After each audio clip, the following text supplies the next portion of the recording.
Can a herniated disc heal or de-herniate or go back in? It's a complex question, really. The disc does not really de-herniate or go back in.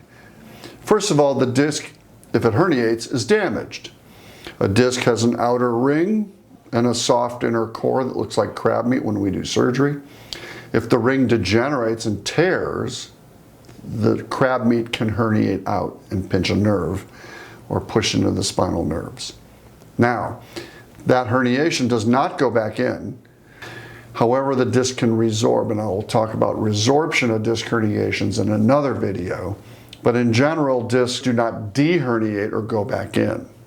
The disc or the ring does heal over time.